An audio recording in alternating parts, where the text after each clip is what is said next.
বিনিময়ে, একটা নেক আমলের বিনিময়ে আল্লাহ তাআলা বিপদ থেকে উদ্ধার করে দেন।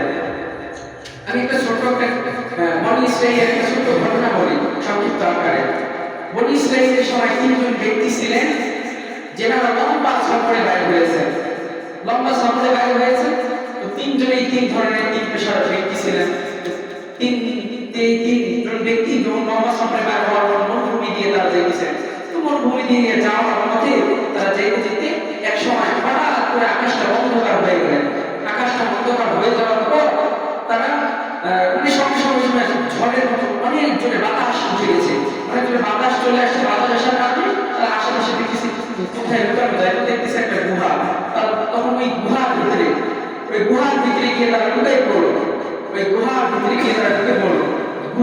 ঢুকে পড়ার পর এমন জোরে বাতাস আসছে তাদের গুহার গেটে, তাদের গুহার যে দরজাটা ছিল যেটা দিয়ে তারা প্রবেশ করেছে, এই দরজাটা সঙ্গে সঙ্গে বন্ধ হয়ে গেছে।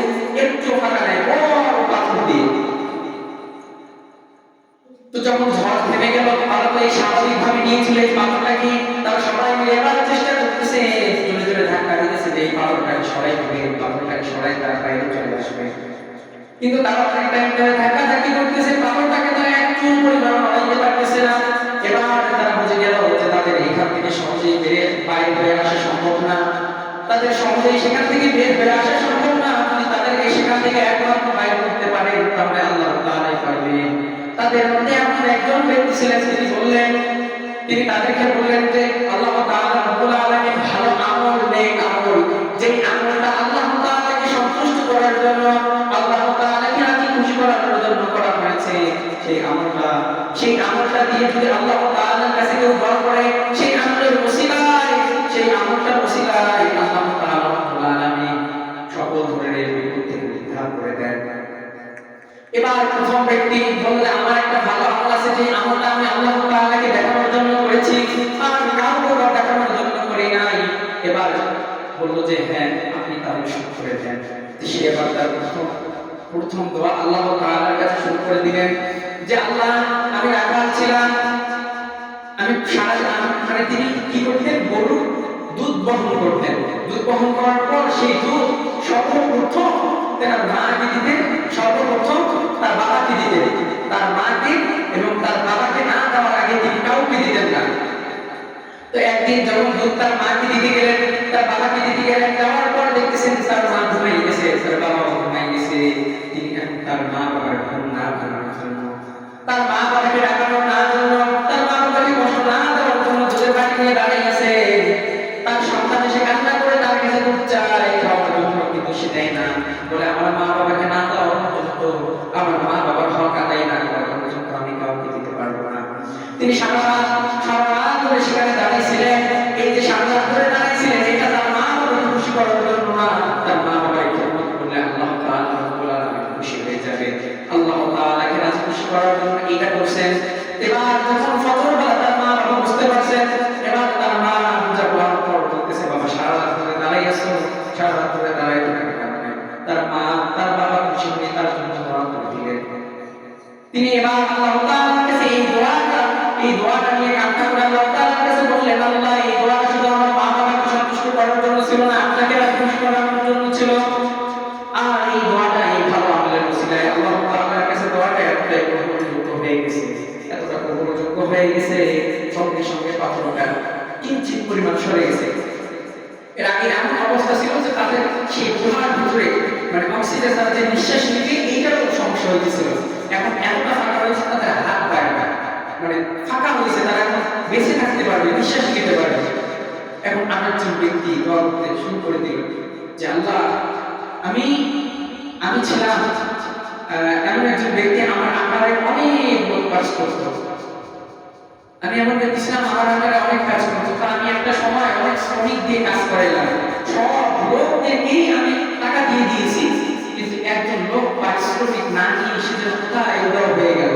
কিন্তু আমি তার টাকাটা নষ্ট করে দিই, তার টাকাটা আমি রেখে দিয়েছি, সেই টাকা দিয়ে সে দেওয়ার কারণে তার টাকা দিয়ে আমি একটা ছাগল কিনেছি, সেই ছাগলটা আমি রেখে দিয়েছি।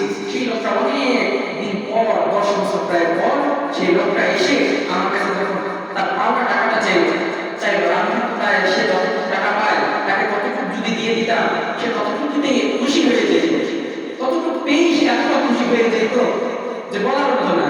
কিন্তু আল্লাহ আমি তাকে ততটুকু টাকা দেই নাই, সেই দিন আপনার সন্তুষ্টির জন্য, আপনার রাজি খুশি করার জন্য আমি সেই দিন তাকে দেখাই দিয়েছিলাম সেদিন যে ওই যে তুমি যে ছাগলের খামারটা দেখতেছো, ওই যত খামার ছাগল যত খামার আছে, খামারে যত ছাগল আছে সবগুলো তোমার, যতগুলো ছাগল আছে সবগুলো তোমার। তো সে বলতে লাগলো যে আপনি কি আমার সাথে মজা করতেছেন, ফাজলাম করতেছেন?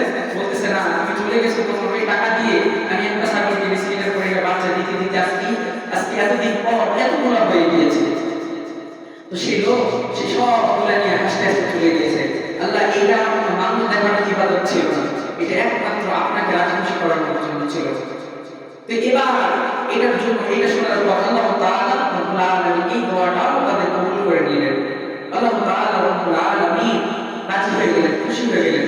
এবার পাথরটা এতটুকু দূরে সরে গিয়েছে, এতটুকু দূরে চলে গিয়েছে যে তাদের হাত বার হয়ে গেছে, কিন্তু মাথা বার হয়ে গেছে না। তাদের হাত পা বাইরে হয়ে গেছে, কিছু না কিছু আটকে আছে, তার বাইরে হতে পারতেছে না। এবার দ্বিতীয় ব্যক্তি দর শুরু করে দিলেন, তার একটা ভালো আমল দিয়ে। দ্বিতীয় ব্যক্তি ছিলেন যুবক, যে আল্লাহ আমার একজন কাজিন ছিল, আমার চাচাতো বোন ছিল, সে অনেক সুভাষিত সুন্দর ছিল, সে এতটাই সুন্দর ছিল তার রূপে যে কোনো কেউ পাগল হয়ে যাবে। তো আমি তার সঙ্গ চেয়েছিলাম, তো সে তখন বলেছিল যে আমাকে যদি তুমি 100টা স্বর্ণ মুদ্রা দিতে পারো, 100টা স্বর্ণ মুদ্রা যদি তুমি আমাকে দিতে পারো, তোমাকে আমি একদিনের জন্য তোমার সম্পদ দেব, তুমি যা চাইবা আমি তাই দিয়ে দিব। তো আমি একদিনের থেকে একটার পর একটা স্বর্ণ মুদ্রা যখন শুরু করে দিলাম, যেদিন 100টা স্বর্ণ মুদ্রা হলো সেই দিন আমি তার কাছে গিয়েছি। আমরা দুইজনে, আমি যখন তাকে 100 স্বর্ণ মুদ্রা দিয়েছি, সে খুশি হয়ে গিয়েছে।